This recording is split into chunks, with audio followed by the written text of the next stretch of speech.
Assalamualaikum. Hai, selamat pagi, semangat pagi. Jumpa lagi bersama Ilmu Pengetahuan Alam. Kali ini kita akan membahas tentang sistem ekskresi pada manusia. Yang pertama adalah ginjal. Sistem ekskresi ginjal. Ginjal manusia berwarna merah, agak ungu, dan jumlahnya sepasang. Ginjal terletak dalam rongga perut, sebelah kiri dan kanan, ruas-ruas tulang pinggang. Kedudukan ginjal sebelah kiri lebih tinggi dari ginjal sebelah kanan. Bentuk ginjal seperti kacang merah. Panjangnya berkisar antara 10 sampai 15 cm dan beratnya lebih kurang 200 gram. Ginjal berfungsi untuk menyaring darah yang masuk melalui nadi ginjal. Zat yang masih berguna diambil kembali dan zat yang tidak berguna dikeluarkan dari tubuh dalam bentuk urin.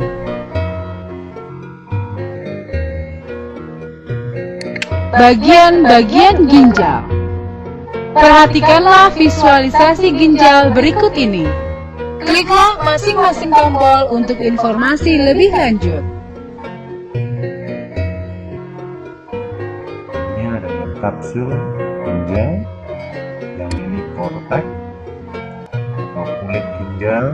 Korteks merupakan lapisan bagian luar berwarna merah tua. Pada bagian korteks terdapat jutaan badan Malpighi atau sel nefron. Badan Malpighi terdiri atas glomerulus lurus dan simpai Bowman. Di korteks terjadi proses penyaringan darah. Yang ini adalah sumsum ginjal atau medula. Medula merupakan lapisan dalam ginjal. Medula terdiri atas beberapa badan berbentuk kerucut. Nah, ini arteri, yang ini pembuluh vena, yang ini piala ginjal. Piala ginjal merupakan tempat penampungan urin yang kemudian mengalirkannya ke ureter. Selanjutnya, ini adalah ureter.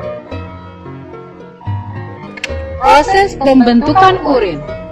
Proses pembentukan urin dapat melalui 3 cara, yaitu penyaringan atau filtrasi, reabsorpsi, dan augmentasi.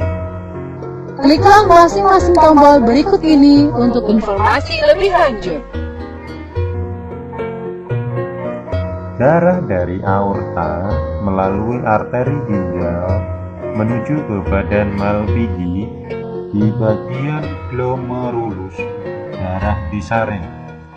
Zat berupa air, garam, glukosa, dan urea mengalami penyaringan kemudian masuk ke simpai Bowman. Zat yang bermolekul besar dan molekul protein tetap berada di dalam pembuluh darah. Hasil penyaringan itu disebut filtrat, glomerulus atau urin primer. Selanjutnya, reabsorpsi. Dari simpai Bowman, urin primer mengalir menuju ke saluran pengumpul. Dalam perjalanannya terjadi reabsorpsi zat-zat yang masih berguna bagi tubuh seperti glukosa, garam, dan asam amino. Setelah reabsorpsi, kadar urea dalam tubulus semakin tinggi sehingga terbentuklah filtrat tubulus atau urin sekunder. Yang ketiga, augmentasi. Sebelum sampai ke saluran pengumpul darah melalui pembuluh kapiler, melepas zat-zat yang tidak berguna lainnya ke dalam urin sekunder. Selanjutnya terbentuklah urin sesungguhnya yang dikumpulkan dalam tubula kolekta menuju rongga ginjal. Kemudian urin dialirkan melalui ureter menuju kandung kemih. Dari kandung kemih, urin keluar melalui uretra.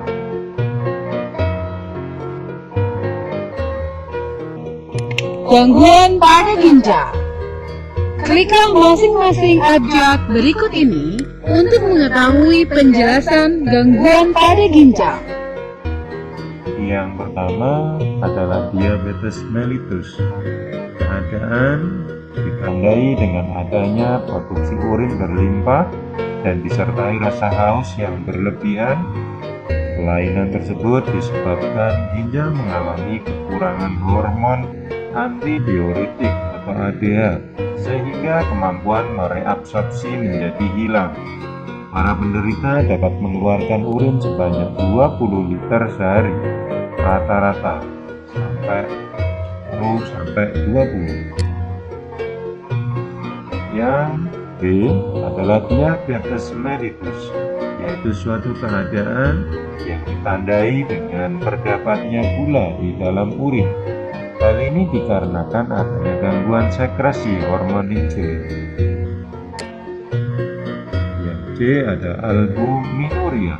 Albuminuria yaitu suatu keadaan ditemukannya albumin dari protein di dalam urin. Hal itu mungkin disebabkan kerusakan pada glomerulus atau kapsul Bowman sehingga proses filtrasi tidak sempurna. Yang D, nefritis, suatu gangguan pada ginjal karena infeksi bakteri sehingga menyebabkan urin masuk ke dalam darah. Batu ginjal atau kencing batu, suatu endapan yang berasal dari garam kalsium, dapat berada di dalam rongga ginjal, saluran ginjal, ataupun kandung kemih. Endapan batu ginjal menyebabkan urin sulit keluar dan menimbulkan rasa nyeri. Untuk menghilangkan batu ginjal dapat dilakukan dengan pembedahan dan atau dapat dipecahkan dengan menggunakan sinar laser. Gagal ginjal yaitu suatu keadaan jika satu atau kedua ginjal tidak dapat berfungsi. Hal itu dapat berakibat fatal karena urea yang tertimbun dalam tubuh dapat bersifat racun dan dapat mengakibatkan kematian. Gambar di sini adalah hemodialisis atau cuci darah, merupakan salah satu alternatif pada penderita gagal ginjal.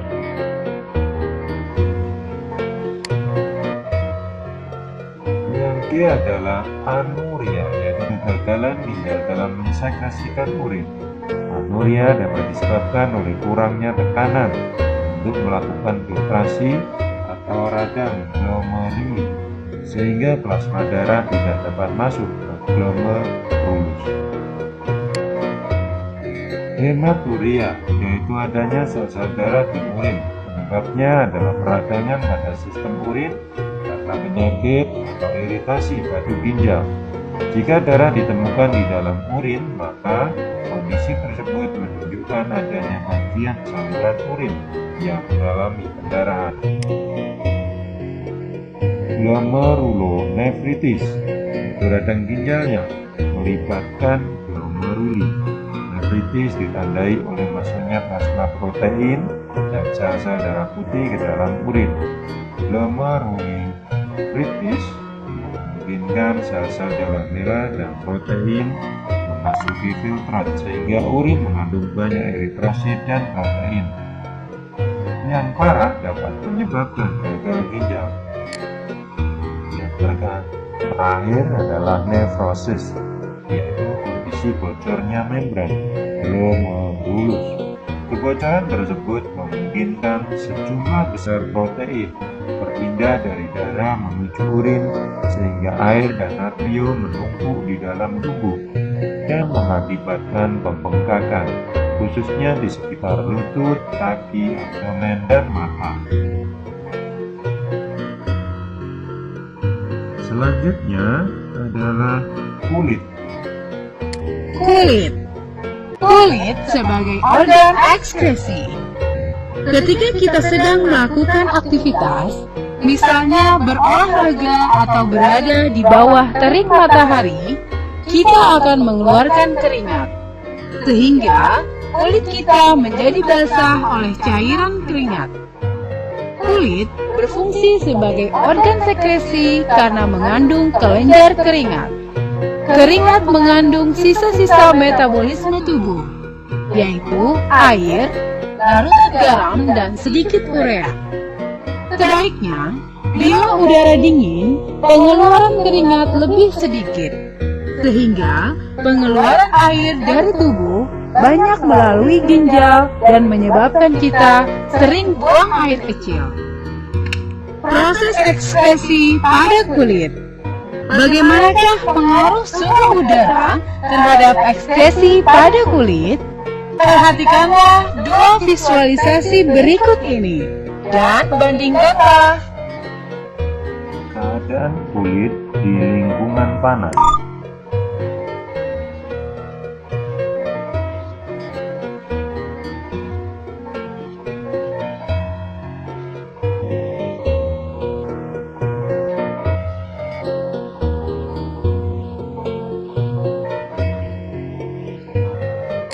Keadaan kulit di lingkungan dingin.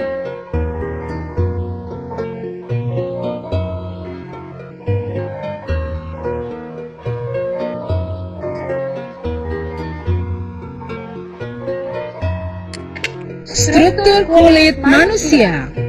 Perhatikanlah struktur kulit manusia berikut ini. Coba kamu klik bagian-bagian kulit berikut ini untuk mengetahui penjelasan lebih lanjut. Ini adalah rambut, pori-pori, epidermis merupakan lapisan terluar dari kulit. Dermis merupakan lapisan dalam dari kulit. Ada subkutis, hipoderma, ini pembuluh vena, pembuluh arteri, kelenjar keringat, merupakan lapisan yang berfungsi menyerap air, larutan garam, dan urea dari kapiler darah hingga selanjutnya dikeluarkan menjadi keringat. Ini adalah folikel rambut, rambut saraf, lapisan spinosum, merupakan lapisan yang memberi kekuatan dan kelenturan kulit. Lapisan basal yang merupakan lapisan yang selalu membentuk sel-sel baru. Lapisan granulosum yang merupakan lapisan yang mengandung lemak dan melindungi hilangnya cairan tubuh dan mencegah masuknya benda asing ke dalam kulit. Lapisan corneum, rangkaian tanduk yang merupakan lapisan yang terdiri dari sel-sel yang telah mati dan selalu mengelupas. Itu adalah penjelasan mengenai kulit. Selanjutnya kita membahas tentang hati.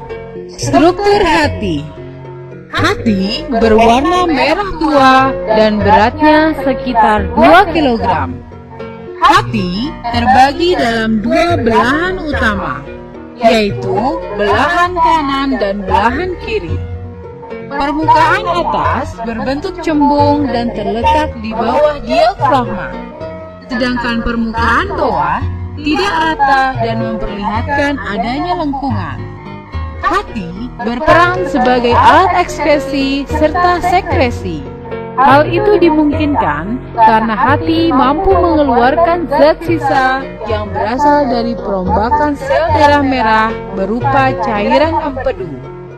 Cairan tersebut berguna dalam proses pencernaan lemak.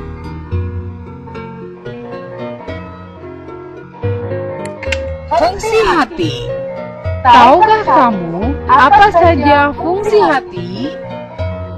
Fungsi hati adalah sebagai penghasil cairan empedu, penawar racun, tempat penimbunan gula dalam bentuk gula otot atau glikogen, tempat pembentukan protrombin, tempat pengubahan provitamin A menjadi vitamin A, tempat pembentukan urea yang berasal dari pemecahan protein. Selanjutnya, urea dikirim ke ginjal untuk dikeluarkan. Dan yang terakhir, sebagai tempat pembentukan sel darah merah pada janin dan berperan dalam penghancuran sel darah merah. Gangguan pada hati. Ada beberapa jenis gangguan yang dapat terjadi pada hati. Di antaranya, hepatitis, kanker hati, hemochromatosis, penyakit hati yang disebabkan alkohol, penyakit Wilson, dan sirosis.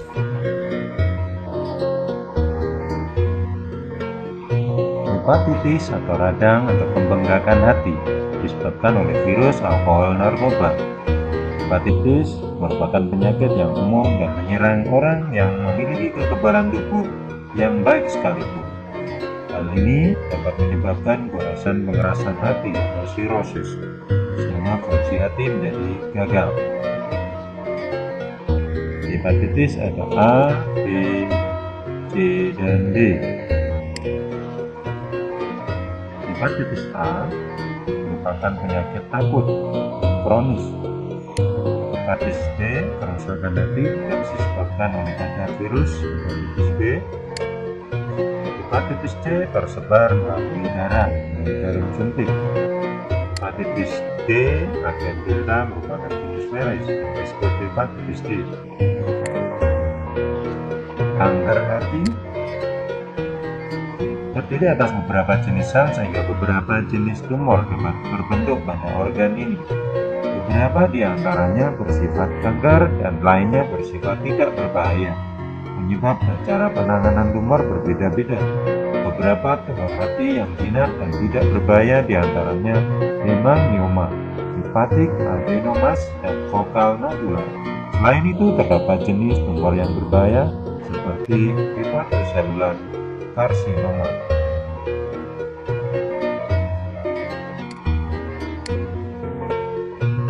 Ada hemochromatosis, yaitu penyakit yang mengganggu metabolisme zat besi sehingga tubuh akan kelebihan cadangan zat besi terutama dalam hati.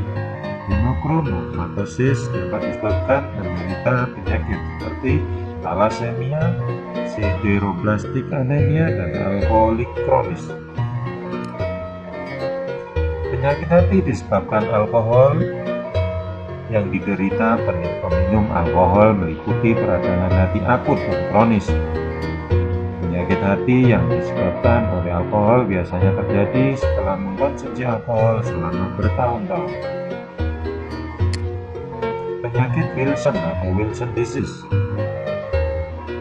Penyakit ini penyakit keturunan dengan kadar tembaga dalam tubuh yang berlebihan. Hal tersebut menyebabkan berbagai pengaruh dalam tubuh, termasuk penyakit hati dan kerusakan pada sistem saraf.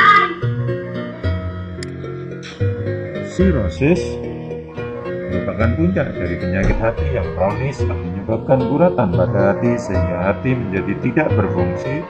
Keadaan tersebut dapat mengakibatkan berbagai komplikasi termasuk akumulasi cairan dalam perut, ketidaknormalan pendarahan, dan meningkatnya tekanan pembuluh darah dalam hati. Demikian penjelasan mengenai hati. Selanjutnya kita membahas tentang paru-paru. Paru-paru. Mekanisme ekskresi pada paru-paru. Karena paru-paru mengekspresikan zat sisa metabolisme berupa karbon dioksida dan uap air, maka termasuk dalam sistem pengeluaran. Berikut ini adalah penjelasan mengenai proses sekresi pada paru-paru. Klik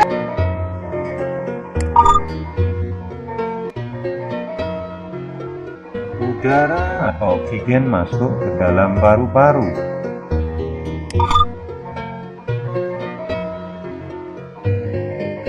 Pembuluh darah membawa darah miskin oksigen dari jantung ke alveolus. Pembuluh darah membawa darah kaya oksigen dari alveolus ke jantung. Oksigen masuk ke kapiler darah secara difusi.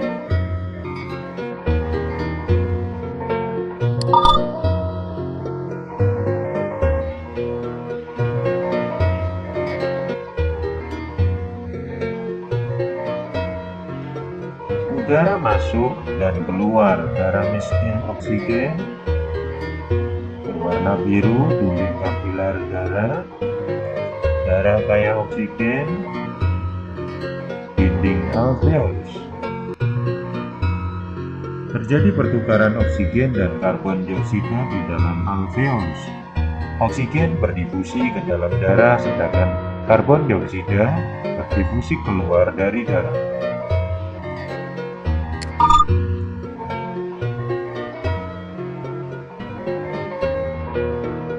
Udara, karbon dioksida, dan uap air H2O keluar dari paru-paru.